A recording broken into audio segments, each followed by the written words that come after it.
What is up, guys? I Crave Spilt Milk here, and here's my latest video for my F1 Ind 2022 series.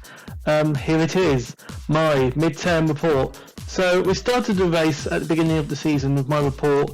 I'll also, when I'm doing my ratings, I'll say if they've gone up a place or moved or so on and so forth. So here we are then, we're midway through my I Crave Spilt Milk's Grand Prix race. So let's find out where everyone is in the race. So we're going to kick off at number 20. No surprises here. Nicholas Latifi, currently 20th in the standings. His best result this season is 12th place at Great Britain. We do not know what's happening for 2023, and compared to the beginning of the season, he's a non-mover. He's the only full-time driver this season currently with no points to his name thus far, and was even behind Nico Hülkenberg in the standings until round 10 at Silverstone. With Dalton Capital Investment at Williams, the sponsorship Latifi brings to the team is handy, but not as important now. The Williams team now has sound financial footing. Latifi has made a few mistakes this season and has been completely outclassed by teammate Alexander Albon. I think Latifi will be gone from F1 in 2023. I can only think he was kept on as he scored some fortuitous points for 2021, and so Williams will have something to compare Albon to. Next up, ahead of Latifi is, no surprises here really either, I don't think. In 19th place, Lance Stroll is currently 18th in the standings. Best result of the season so far, for a quadruple 10th places. He scored these at Imola, Miami, Canada and France. Although not official, Lance will be at Aston Martin next season, as long as his father heads up the team. And compared to the start of the season, he's a non-mover. Lance is having a tough season with quadruple temps as his best result. Yes, and Martin car, I would say, is the 9th best car. But Vettel is doing so much better with it this season, and has scored exactly 4 times as many points as Stroll has. We all know if it wasn't for his dad Lance, Lance would not be here on talent anyway. Let's quickly move on from Lance Stroll and talk about some actual talent in Formula 1. In 18th place, we find Yuki Tsunoda. He's currently 17th in the driving standings, with 7th at Emilia Romagna as his best result this season. It hasn't been confirmed what Yuki is doing for 2023, and he's down 2 from 16th since the start. Now we have the easiest two out of the way, Latifi and Stroll. Now I expect to hear some tough differences of opinions. Yuki has had a very tough season this season so far. Mistakes, and I think the AlphaTauri as a whole is having a tough season. I would put AlphaTauri as the 8th best car this season. Yuki's mistakes include just sliding out of the race at Canada, under no pressure just after a pit stop, and also he clashed with his teammate at Great Britain. I would say crashing with your teammate is probably the worst thing you can do in F1. And this would be perhaps the moment that made me decide to put Yuki in 18th place once I've had the easy two of Stroll and Latifi to go to being completed.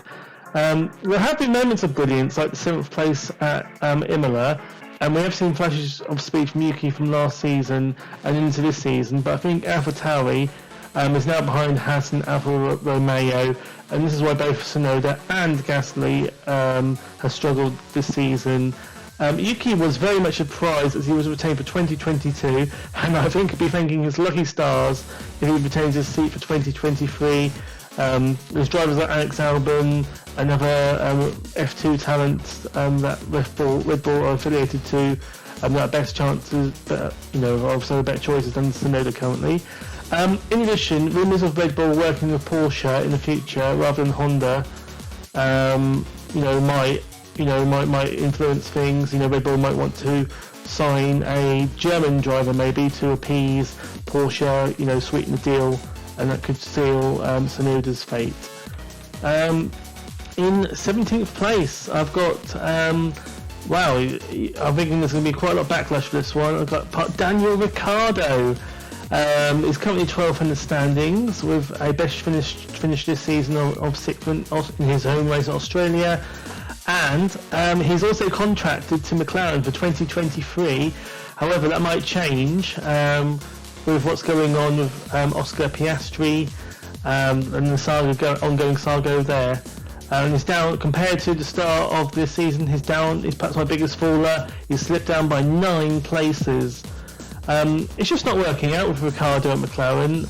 And like with Stroll and Vettel, Ricciardo's teammate Norris has scored 4 times as many points Ricciardo has scored, meaning that McLaren and Ricciardo are just not gelling together. Norris is where you would expect him to be with the 4th or the 5th best car. Norris is currently 7th in the standings, and Ricciardo is languishing outside the top 10 even, and this is almost embarrassing. We all know Ricciardo is a good driver. The talent is there. He's won is a multiple race winner in the past, but races are won on track and not on previous stats. And this is little wonder why McLaren are at least considering their options for 2023. Maybe Ricciardo will find himself racing for McLaren for a different motor racing discipline to find what's missing, and then perhaps maybe come back to F1 in a few seasons. With newfound fire to set the record straight.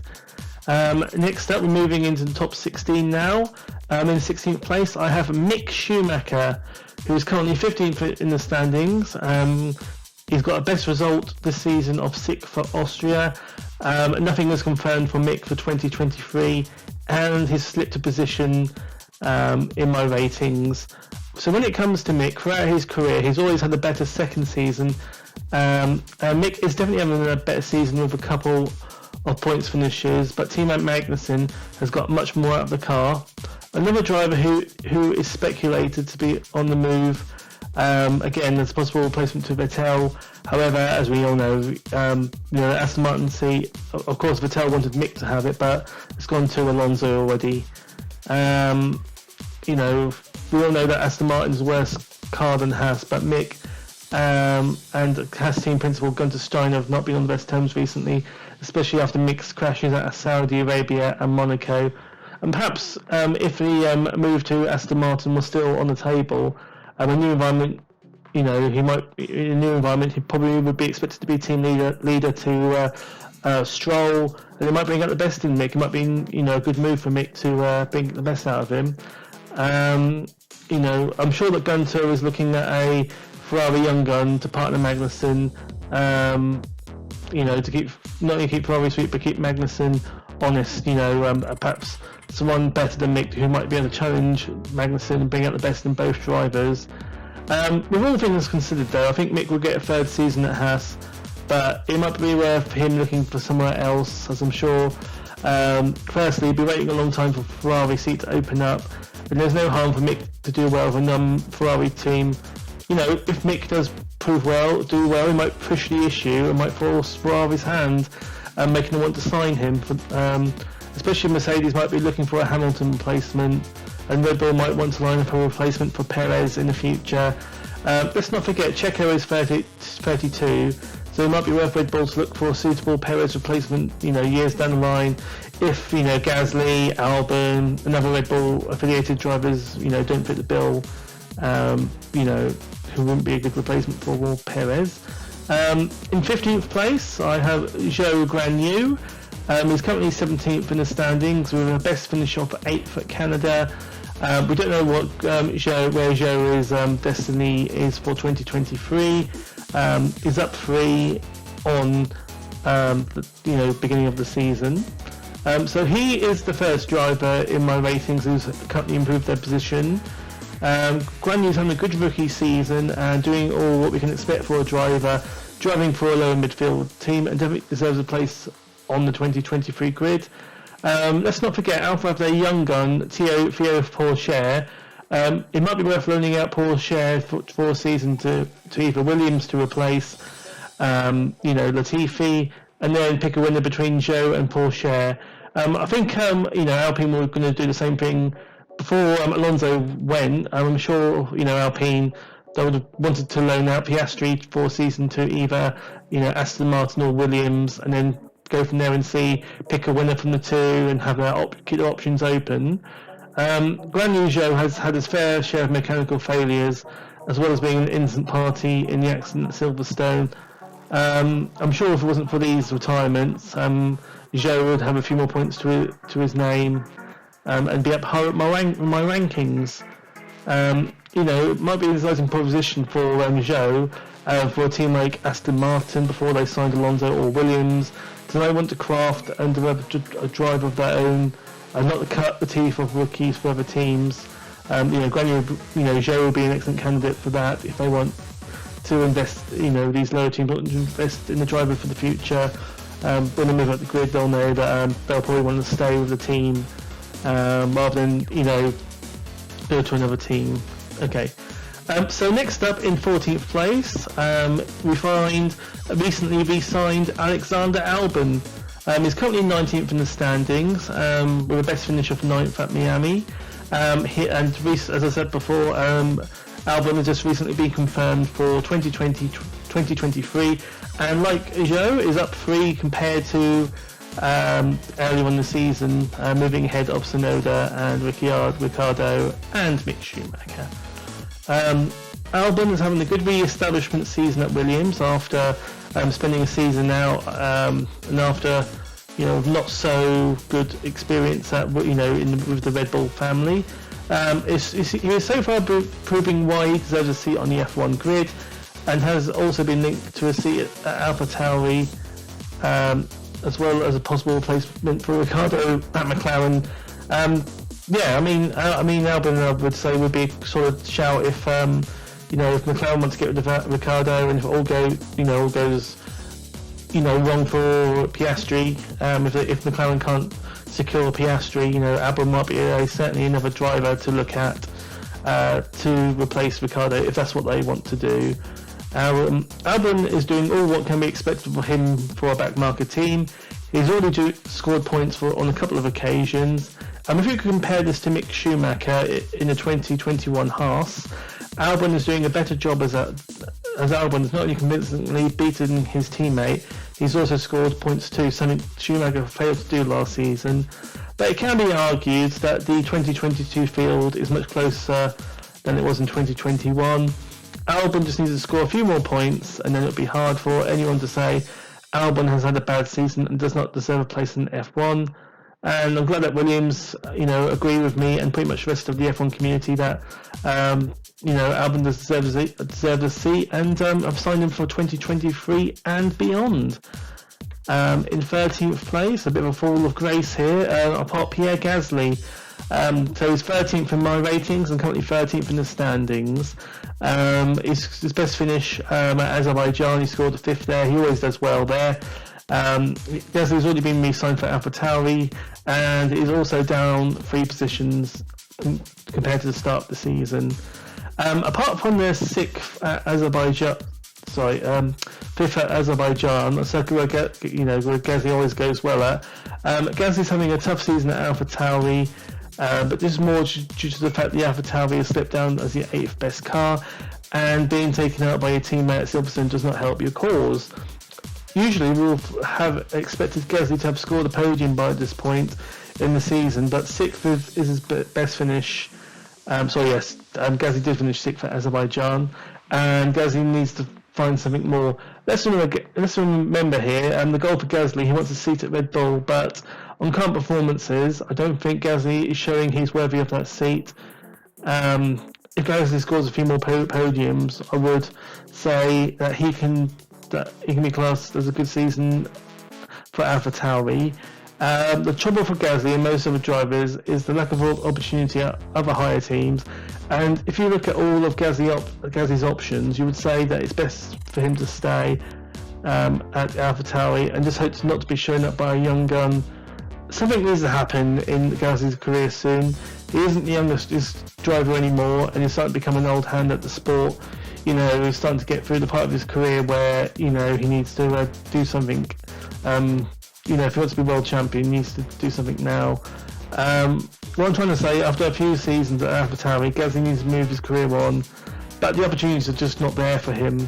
If Gasly just keeps impressing and scoring a few podiums each season, something might open up for him up the grid.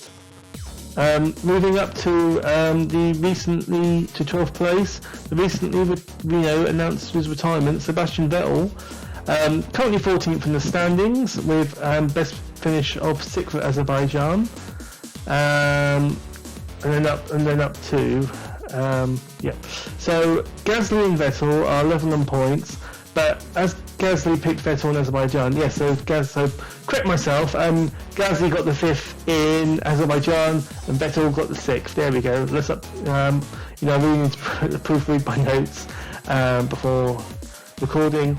Anyway, back to the race, back to the moment at hand.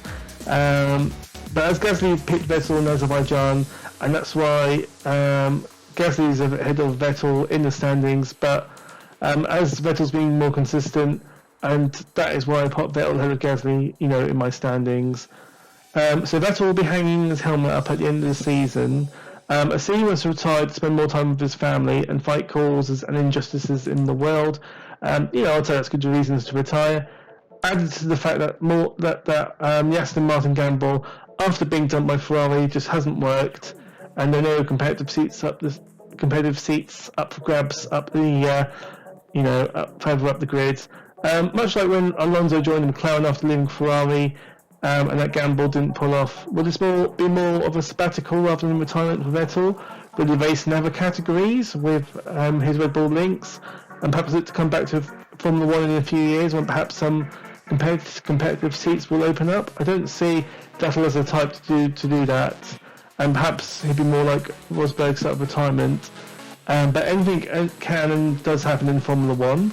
We will all miss Vettel on the grid, but this is an opportunity for us to meet new drivers and characters on the grid. I hope it all goes well for Vettel, and I hope he gets what he's looking for in life. Moving up now to 11th and just outside the points paying positions, we have Kevin Magnussen, 11th in my race and currently 11th in the standings as well. Best finish at the first race of the season. He scored 5th at Bahrain. He's going to be at Haas next season, having signed a multi-year contract this season, and is up one position compared to where I put him at the beginning of the season. Kevin has had his second full stall in his career. If you remember, he finished second on his debut for McLaren, and an impressive 5th place for Haas on his second debut. But since Bahrain, K-Mag has returned to the midfield, and perhaps the Haas was, best suited to Bahrain, and that's why he scored there. Since Bahrain, 8th at Austria has been his best result, and I think it's a shame K-Mag hasn't been able to get another 5th place or higher. However, for the European round, Schumacher has had the measure of K-Mag, but with Schumacher's crashes early on the season, that's why I rate Schumacher considerably lower than Kevin. If Schumacher kept on the road, he may have scored a few more points to be closer to K-Mag in my ratings. I think Magnussen has been doing okay, and perhaps after the first round we overestimated the competitiveness of the Haas car. So we'll move on to the top 10 now. Let's start awarding some points. Well, points won at the end of the season, so no points today, but who's currently holding those points positions? Well, first of all, in 10th place we have Valtteri Bottas. Is currently 9th in the standings. Best finish of 5th at Emilia Romagna. He has been confirmed when he joined Alfa Romeo. He signed a multi-year deal, so he'll be at Alfa Romeo for 2023, and he's moving up one compared to where I put him at the beginning of the season. So he's moved up into the points now after starting 11th. Bottas is having a solid season for Alfa Romeo. He's driving in the F1 midfield, moving up into a points-paying position, possibly driving at best the 6th best car, behind Alpine, McLaren, Mercedes, Ferrari and Red Bull. Also Alfa Romeo is in the fight with Haas and AlphaTauri as a 6th best car. All this considered, sitting 9th in the standings is an impressive feat, and that Bottas is certainly not finished yet with F1. Bottas is in a very close Alpine sandwich in the standings with Ocon and Alonso around him, and it would be a good result if he finishes the year where he currently is. It's a shame he's been fairly anonymous this season, quietly collecting lower points finishes for his team. In ninth place, I have a driver on the move, Fernando Alonso. He's currently 10th in the standings, best finish of this season, of 5th in Great Britain, and as we know, he's been confirmed for Aston Martin for 2023, and is a mover from where he started at the beginning of the season on my ratings. Alonso is having a good season with Alpine, and let's not forget he qualified second in Canada. This is the reason why I put Alonso ahead of Bottas, even though Bottas has scored 5 more points than Alonso. However, Ocon is clearly getting more out of the car, as Ocon is ahead of both Bottas and Alonso. At the beginning of the season, I did say that the Alpines are very evenly matched and would be close together. This was the case on track in Bahrain, but since then, Ocon has very much got the edge. Ocon is 17 points clear of Alonso, and Ocon has finished most of the time in 7th place. That's doing the mode average.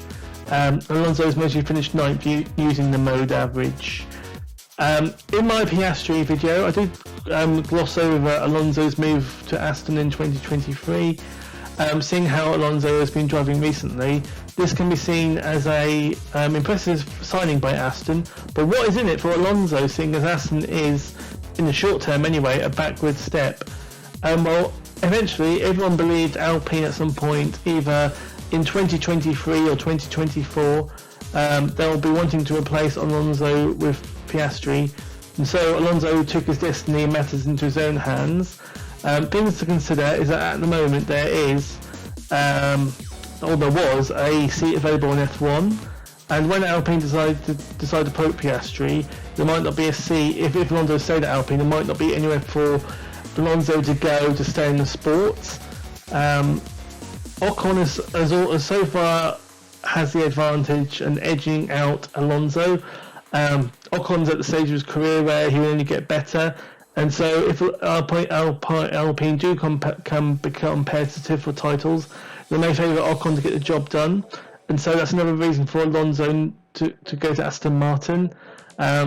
Surely there, Alonso will be the number one driver, so if Aston do become competitive, and surely Alonso will be the one to cash in on it. Also, as far as I'm aware, apart from Haas, Aston does not have a young driver program, so Alonso can race for as long as he wants without worrying about having to make way for a youngster that Aston sees as the team's future. As Lawrence Stroll's goal is to make Lance world champion, there is no reason to have a youth program because it's all about Lance. And if Aston has the money to buy world champions, they won't need to have a mill of drivers coming through. They could perhaps, try and sign Rosberg or Hamilton, or even, depending on how long Alonso stays at the team, might even sign Verstappen. Who knows? Moving on now to Alonso's teammate in 8th, Ocon. He's currently also 8th in the standings. He also scored a 5th place. His was in Austria. And as we know, he's been signed up for Alpine for a very long time, so he'll be driving for Alpine in 2023, and is up 5 compared to where I put him at the beginning of the season. At this point, I just want to say a bit of housekeeping from here on in. All the drivers are contracted to be at their current teams for 2023, so mentioning where the drivers will be going for 2023 from here on in will be now redundant. Ocon is my highest climber, as I said before, up 5. I would have thought Alonso would beat Ocon this season, but I'm very much being proved wrong. Ocon, like Bottas, Magnussen and Alonso, is having a quiet but solid season, picking up lower points scoring finishes.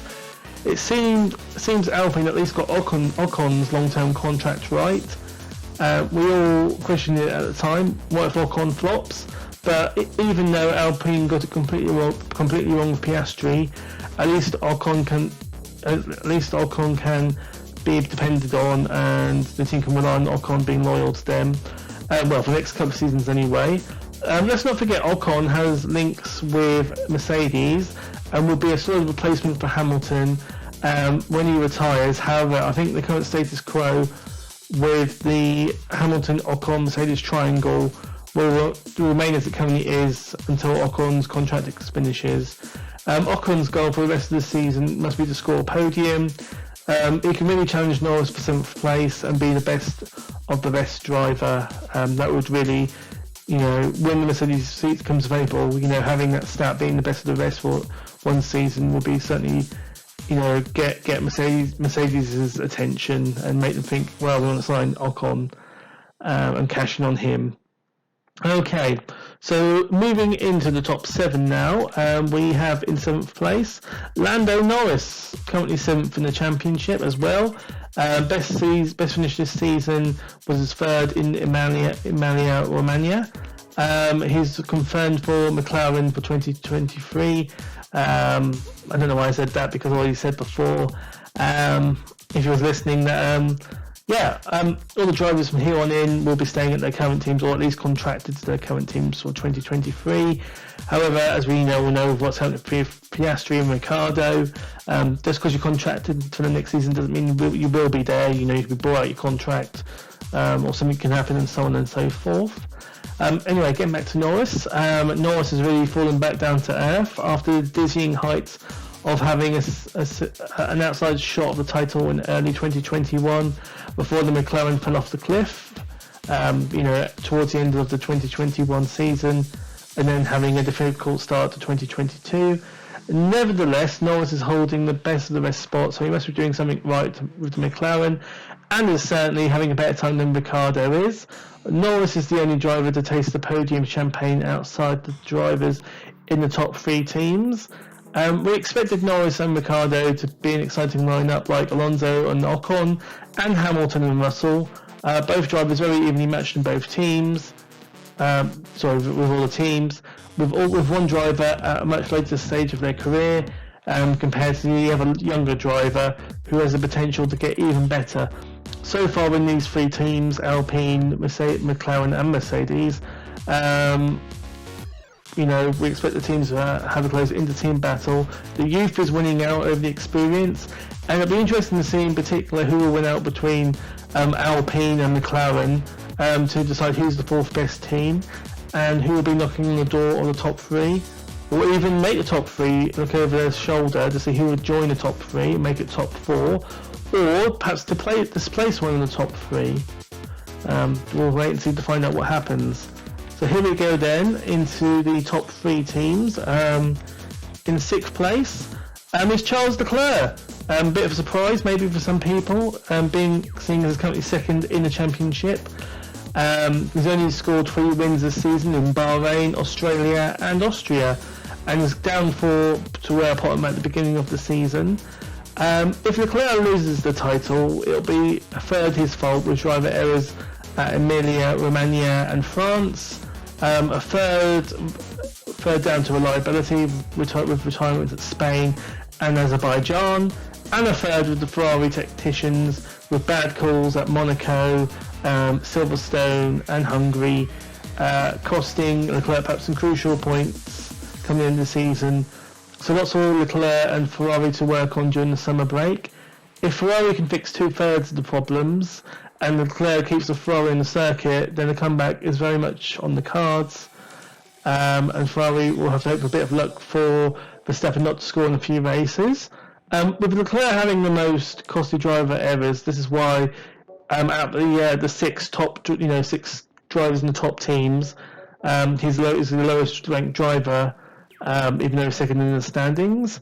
But it's worth noting Leclerc is only edging out Perez by 5 points, with Perez in 3rd place, and Leclerc is 80 behind Verstappen.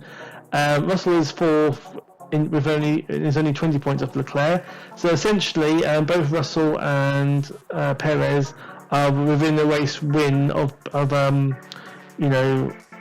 only a race win ahead of Russell and Perez. Leclerc is. And then if you put that into context, Leclerc is over 3 race wins behind Verstappen. Put this into terms, there's more chances of Leclerc finishing 5th in the standings rather than 1st. Even Hamilton in 6th in the standings is only 32 points behind Leclerc, setting up for an exciting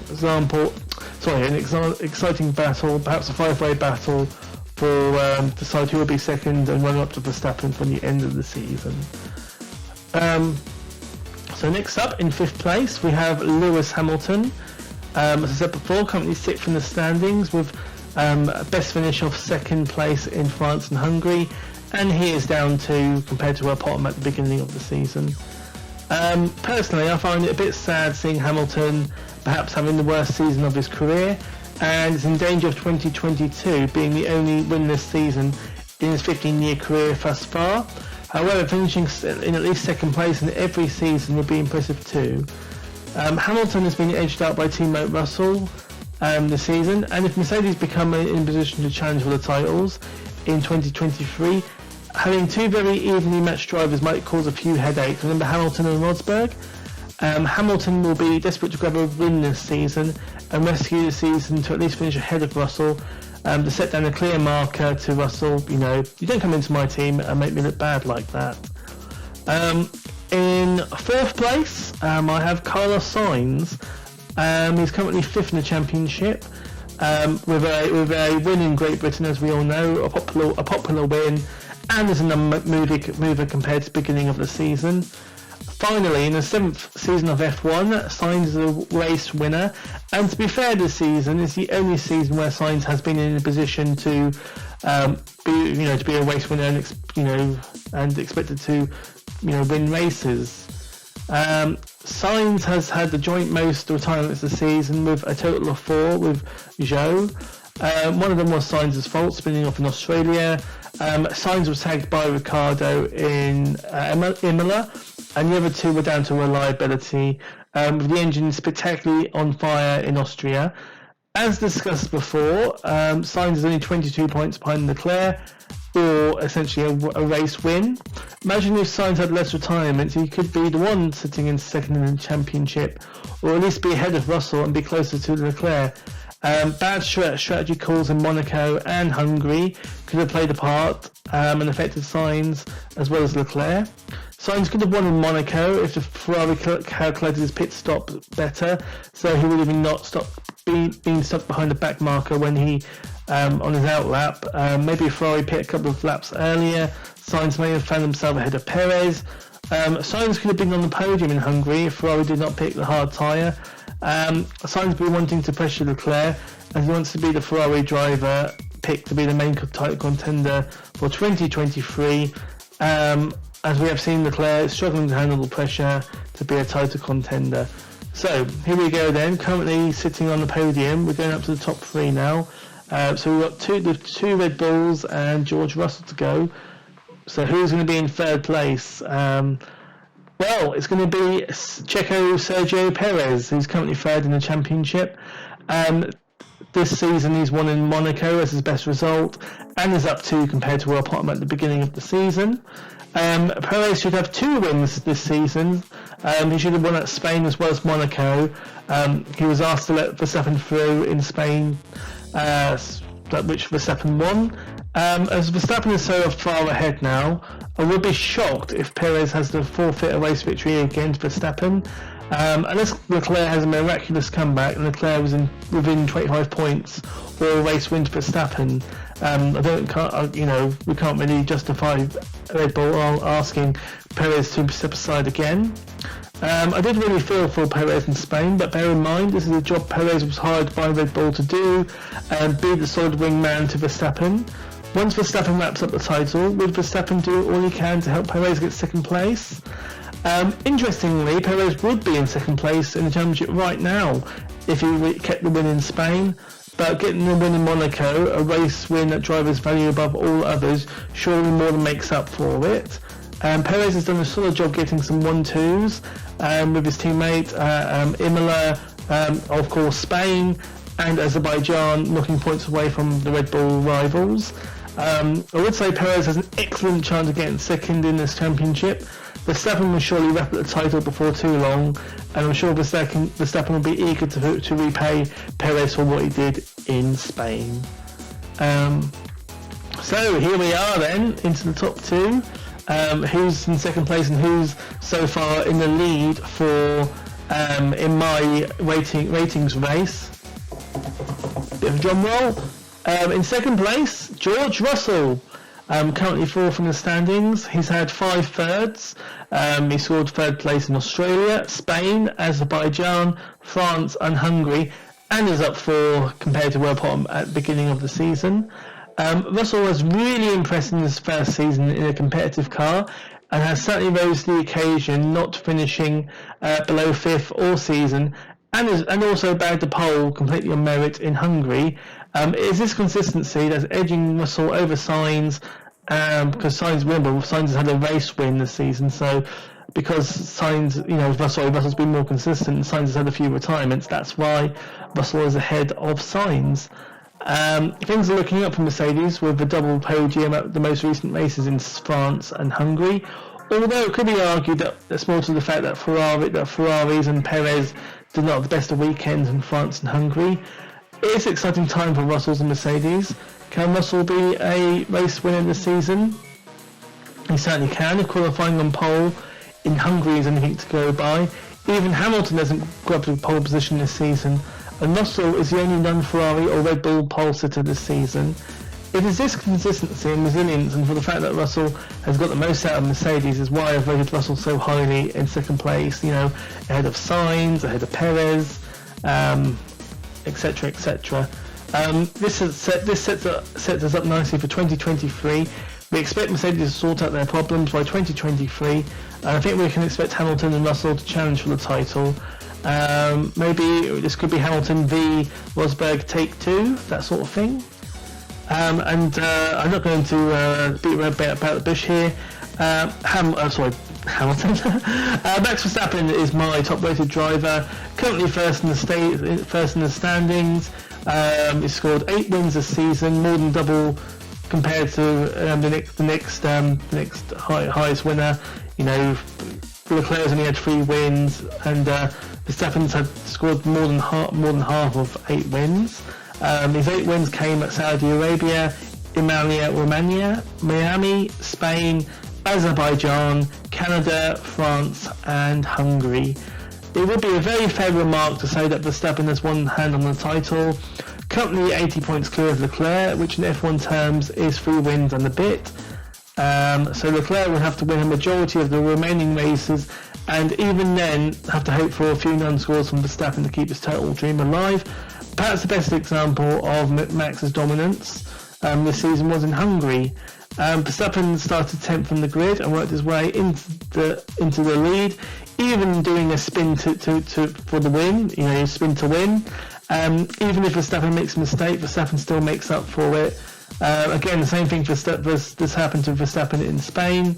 Verstappen spun but still won the race, albeit it required on that occasion a compliant Perez to give Max the win in Spain. When Leclerc makes a mistake, it's almost fatal to him, either because it ended his race in France, and Leclerc fell out of 3rd place at Imola and fell all the way down to 6th, and so on. So when Max had his offs, he came through to win.